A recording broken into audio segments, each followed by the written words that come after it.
Chris Ruth. I'm with Integrated Facility Services, and I'm also on the board for the Missouri Gateway chapter of the U.S. Green Building Council. So I appreciate y'all having me today. I'm excited to talk with you about indoor air quality. A little bit about myself first. For the past 15 years, I've worked in the energy management and building automation division of Integrated Facility Services. We're a full service ENR top 50 rated specialty contractor in the Midwest and top 10 in the state of Missouri. We've got offices in St. Louis, Columbia, Rolla, Lake of the Ozarks.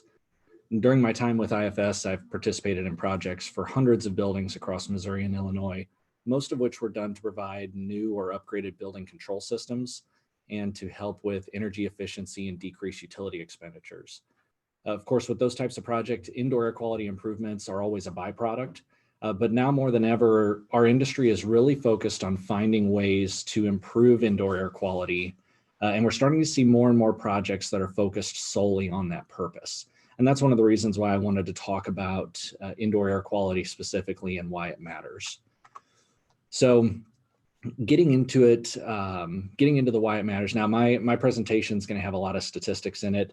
And it's interesting to me how different entities can do the same study on the same topic and come up with different statistics. So the ones that I'm using are pretty widely accepted, but if you're looking at different studies from different entities, the numbers may vary a little bit. But somebody told me once that 80% of percentage statistics were made up anyway. So, and that's the best joke I got. So I hope you enjoyed that one. But looking at statistics as far as why indoor air quality matters, Americans spend about 93% of their time indoors, which may seem like a lot, but if you think about it, is probably pretty accurate. They're 93% indoors, about 5% of your time is spent in transit, and only about 2% is spent outdoors, unfortunately. So we do spend a lot of time inside the built environment, whether it's residential buildings or commercial buildings at work. The indoor air is 3 to 5 times more polluted than outdoor air. When pollutants enter the building, the concentration goes up. So what we see on the outside versus what we see on the inside, usually indoor air quality is worse than the air outside, unfortunately. And the last reason it matters is because it affects everybody. It affects urban and rural buildings and homes alike. So no one's immune to this unless you're taking active precautions and active steps to try and mitigate these issues. So talking about indoor air quality itself and what causes poor indoor air quality, just looking at a couple of things here. Chemicals are a big one. These can be cleaning agents, bleaches, chemicals that are used for furniture polish, floor wax, varnishes. Even some makeups and makeup removers have chemicals that can affect the indoor air quality in a home or in a building. Mold is another big one. About 70% of homes currently have some level of a mold situation, whether it's extreme or whether it's minimal. About 70% of homes have some sort of mold in them that could be affecting indoor air quality. Volatile organic compounds, or VOCs, is another big one. These are particles and fumes that typically are not, oops, I skipped ahead there. These are typically not seen or not visible or able to be smelled in some cases. Some of them you can. VOCs are coming from burning of fuels, gas stoves, wood in a fireplace, plant and animal respirations, organic decomposition from banana peels and apple cores that are thrown in a trash can and just left to sit for a while. Tobacco, of course, is a big one that is contributing VOCs into the air, and even obscure things that you may not think about, like hobby supplies. These can be rubber cements for modeling or paints or anything like that is something that could be contributing to the air quality in a home or a building. And of course, ventilation. Poor ventilation is a big one, and we'll hit on that quite a bit more as we move on through this. But the ability to move air through an HVAC system, through a home or a building, if it's not being done properly or effectively, then it can have a negative impact on the indoor air quality. Effects of poor indoor air quality range. They cover a lot of different aspects of our lives. Health problems are a big one. About 1 in 6 allergies are provoked by fungi or bacteria in duct systems from HVAC equipment. Approximately 65% of elementary age asthma cases can be prevented if indoor air quality is managed properly. Damage is a big one. We talked about mold. Mold remediation alone can cost between $500 and $6,000, depending on the severity of the case. Some of them even topping about $10,000 to remediate mold if it's an extreme case. Dirty air filters in HVAC systems cause unnecessary wear and tear on the equipment. If the equipment has to work harder or run longer to push air into the space, it can really cause a lot of damage to HVAC equipment. Energy bills is a big one that not a lot of people think of when you're thinking of indoor air quality, but it is important. Now, I will say that the energy side, there's kind of a balancing act, and we'll talk a little bit more about this in the next slide or two, but HVAC systems have to work harder to overcome the dirty filters, as we just said, and the harder that they work, the energy bills will go up. They've got the cooling has to run longer, the fans have to run longer and run harder to be able to get the air into the space to satisfy temperatures, to satisfy the requirements, which does cause an increase in the energy bills. They also have to run longer and harder to counteract indoor air filtration. When you've got air that's seeping in through cracks in windows or poorly sealed doors, it makes the equipment have to work more, which in turn causes an increase in energy. And another big one is cognitive function and productivity. Now, the Carrier Corporation did a study called the Impact of Green Buildings on Cognitive Function, or the COG Effects study. Oh my gosh, I skipped ahead again. The COG Effects study for short. And this study covered a lot of different facets of indoor air quality and its effect on cognitive function. They took their group and they split their test subjects into 3 different groups. First of them was their control group, which was operating under conventional environments. The second one they called their green group, which was a group that was doing the same testing with environments that had low VOC concentrations. And the third one they called their green plus group. And that one had the lower VOC concentrations as well as enhanced ventilation. They found that the cognitive performance scores for the participants who worked in the green plus environment on average were double those of the participants who worked in the conventional environments. They measured 9 different functions of cognition and response. And the largest of the improvements that they saw occurred in the areas of crisis response, strategy, and information usage. Crisis response was about 97% higher in green conditions and about 131% higher in green plus. Strategic thinking was about 183% higher in green, 280% higher in green plus. And information usage, data in, data out, 172% higher in green and 299% higher in green plus. This study covered so much. I know there's a lot of information there. The COG Effect study, I'd be more than happy to provide the source for that if anyone's interested in learning more about that. But a phenomenal study that was done by the Carrier Corporation to really dive deep into the cognitive function and the effects indoor air quality have on it. And productivity is another big part. The EPA, Environmental Protection Agency, gave a report to Congress that concluded that improving indoor air quality can have a positive impact on productivity while also lowering the amount of lost work days. They actually estimated that poor indoor air quality could cost the nation tens of billions of dollars a year in lost productivity and in Medicare cost. So indoor air quality really affects so much of our lives in so many ways that a lot of people really don't even think of or realize. So how do we deal with this thing? How do we deal with the poor indoor air quality? There's a lot of different ways to deal with it. First, we'll look at some low cost and no cost resolutions. First one is don't block off air vents. And this is one that we kind of talked about before with the HVAC equipment having to do its work. This is, we see this a lot in commercial buildings where someone's sitting in an office and directly above them, they've got their air diffuser that's just dumping cold air right on them. And a lot of times people think, well, I'll cut out a piece of cardboard and stick it up there, and that'll keep me from getting cold. And the HVAC system does so much more than just comfort and temperature control, and it really does play a big part in dealing with indoor air quality. So making sure that you're not blocking off air vents is a good first step.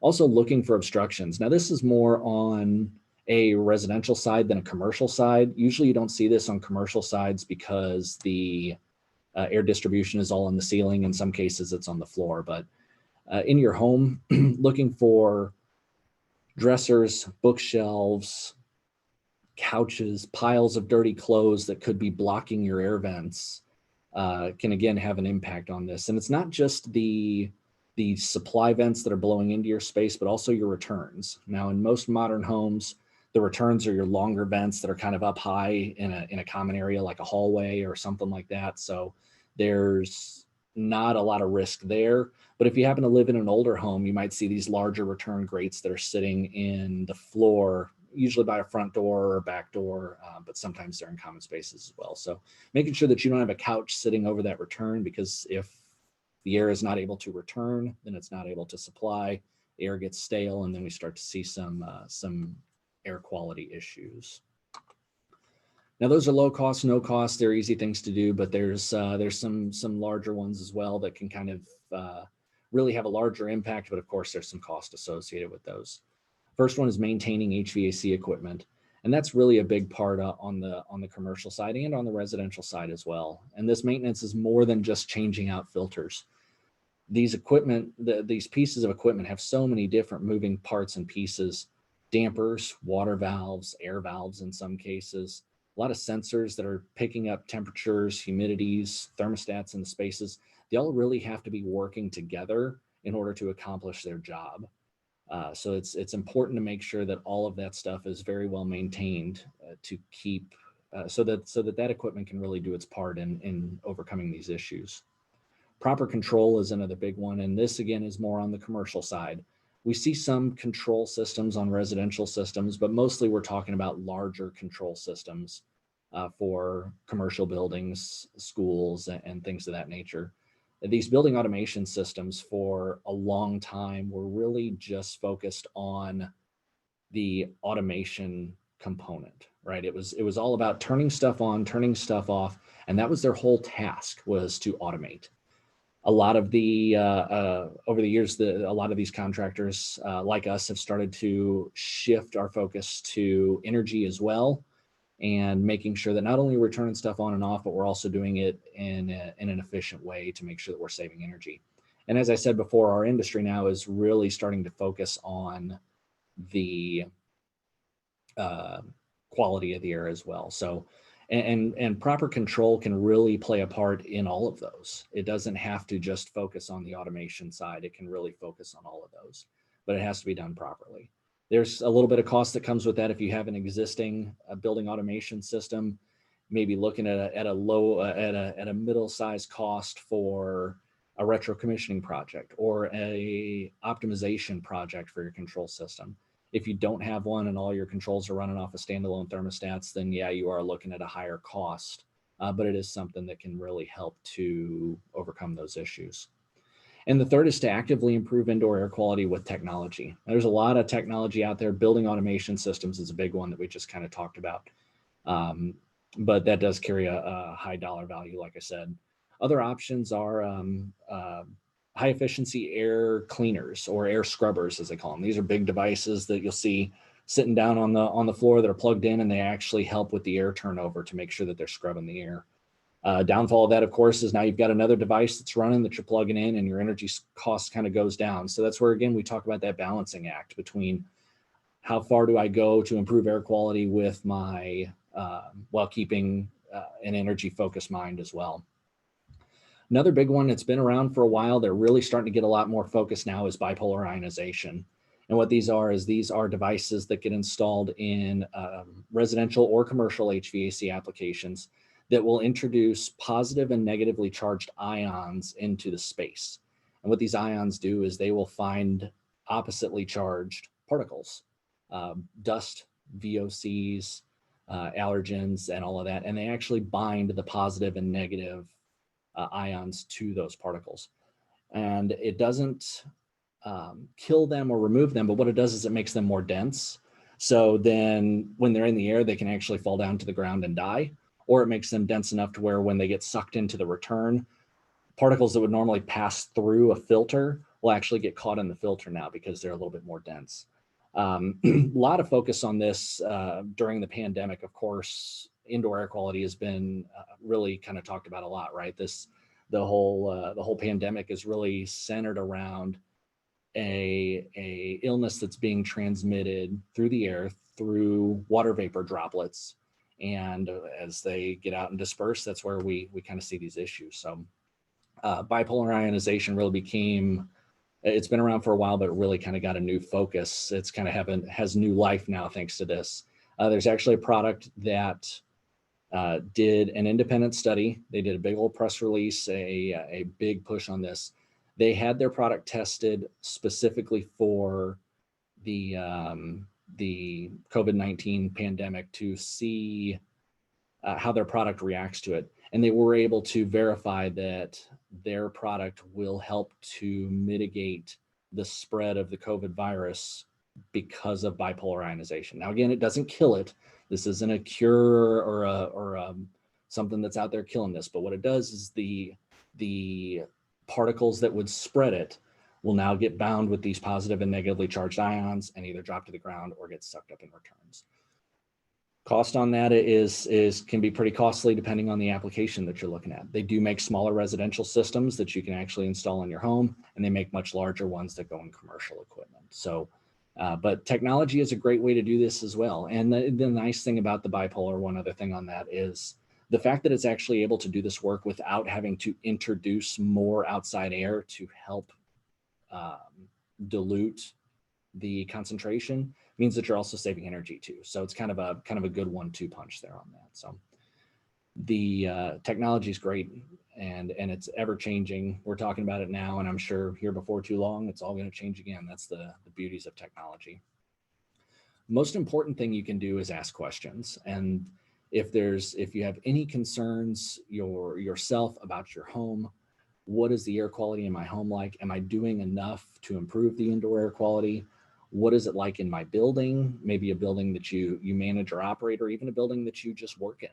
What's being done to help? What's being done to improve and manage our indoor air quality? Asking building owners, property managers, reaching out to contractors like myself or other contractors who can answer those questions is kind of a big step. When in doubt, ask for help. And that is where I'll leave it for now. And I'd be more than happy to answer any questions and provide any insight that I can.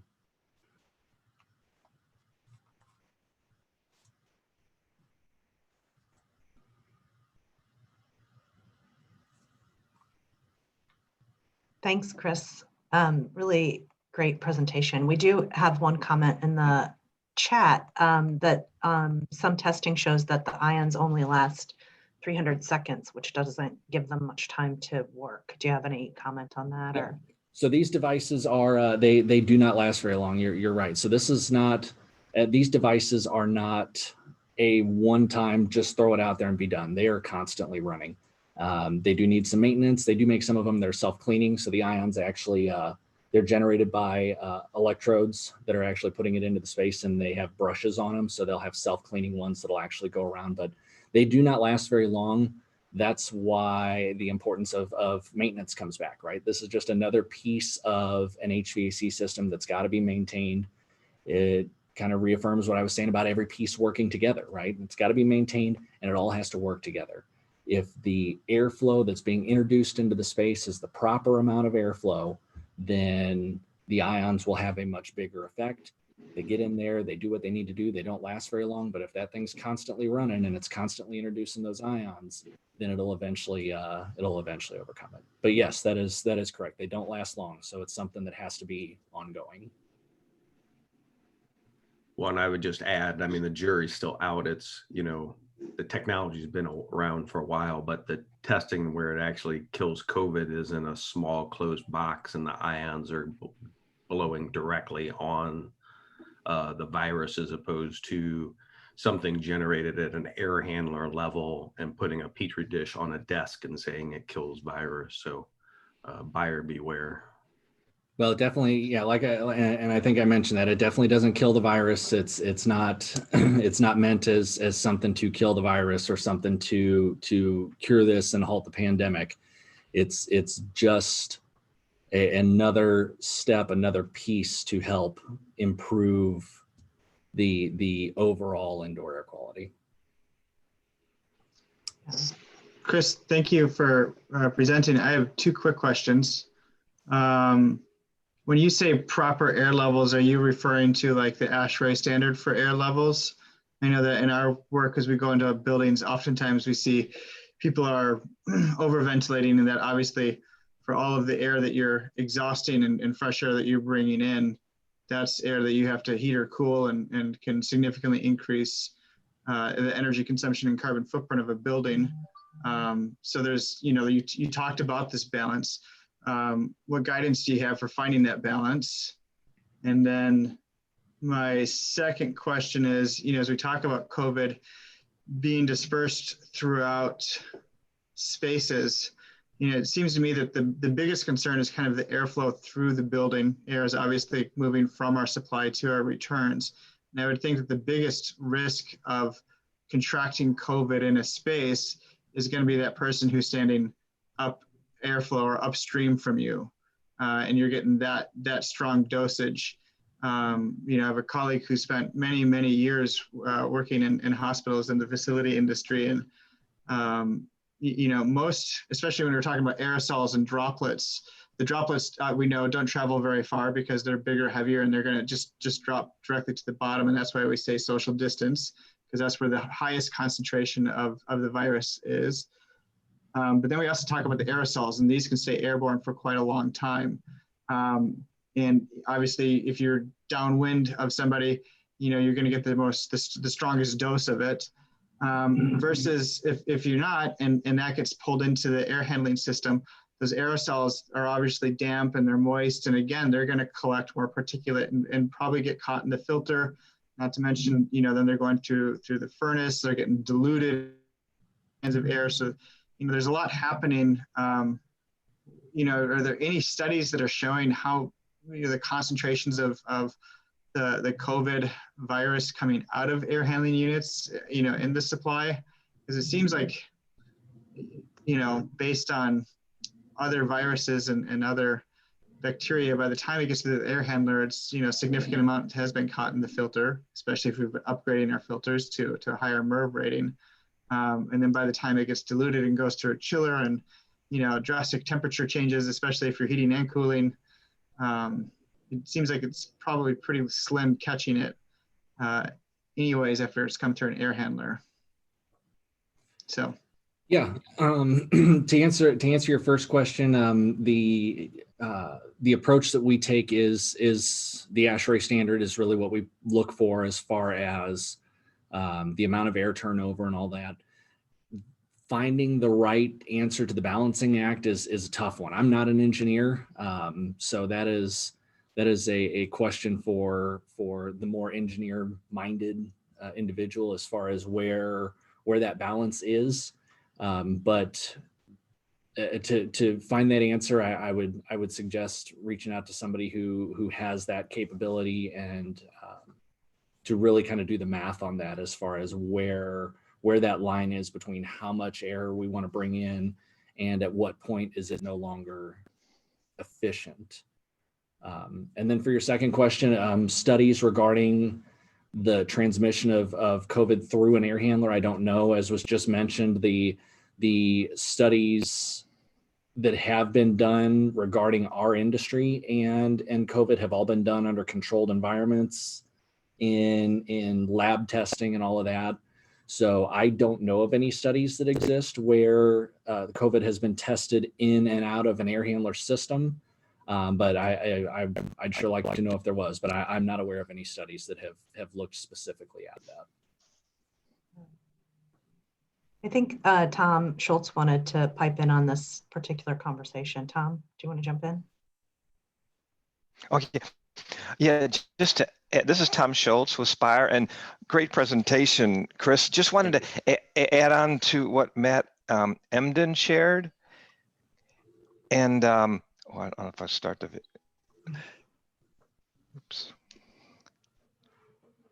Emily,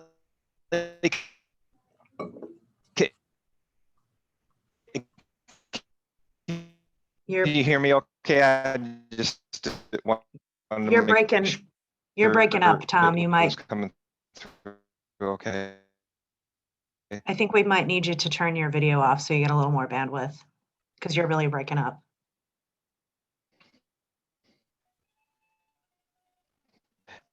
Emily, I'm sorry, I might sound.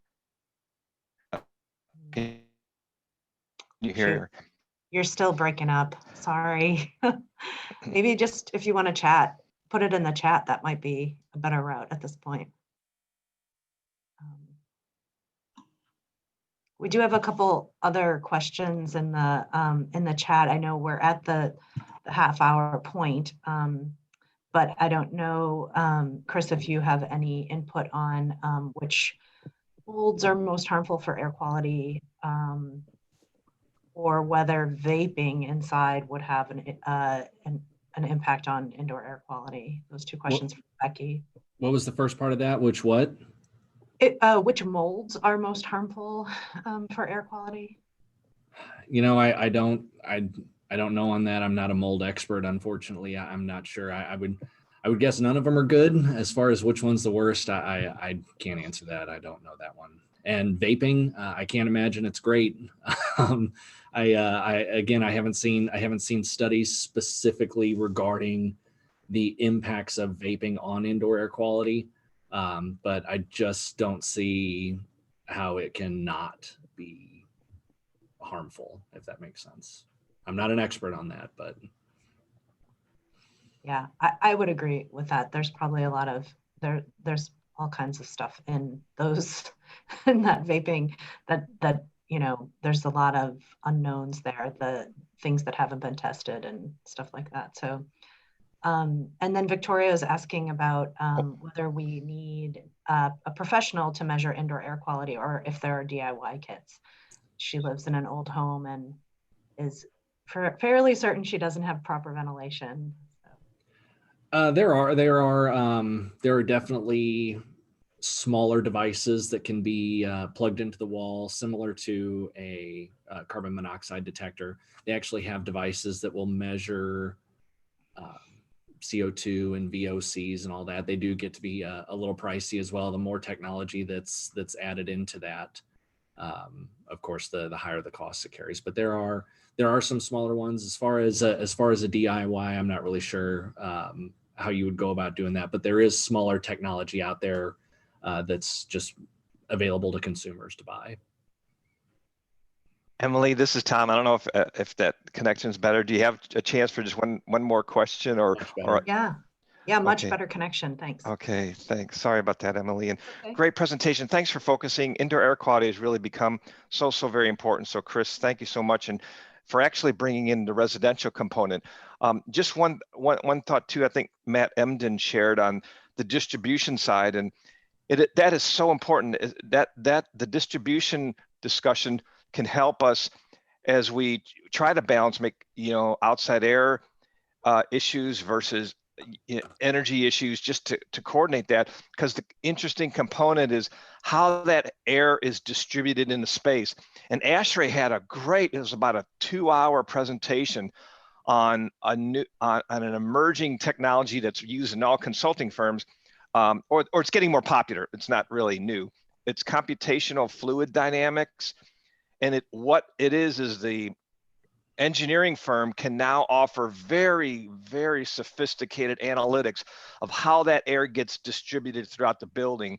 And what it does is it's just essential in virus transmission discussions. And they showed again and again, they actually evaluated 3 COVID experiments where a restaurant there was a person that was actually infected, and they just showcased how the distribution system may have affected that, you know, but it's becoming just a great tool for engineers to offer building owners.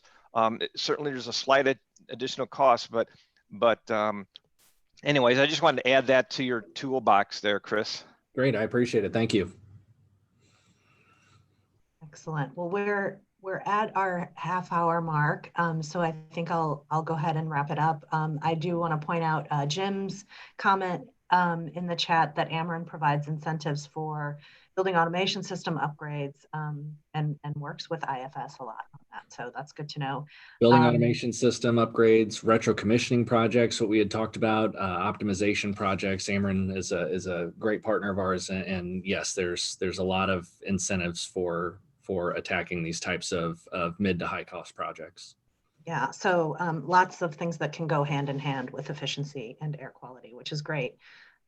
So again, thank you, Chris, for being our guest today. Really great presentation. Thank you. Thanks everyone for joining us. We'd love to see you all.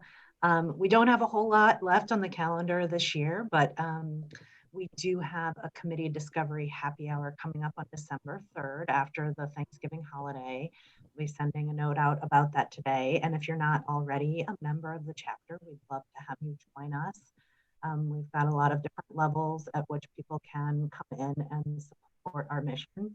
And then I will just say that we have our State of the Chapter coming up in January 12th. That'll be our kickoff to the new year, and would love to see everyone there virtually. So hope everyone has a great Thanksgiving holiday. Stay safe and be well. And thanks for joining us today.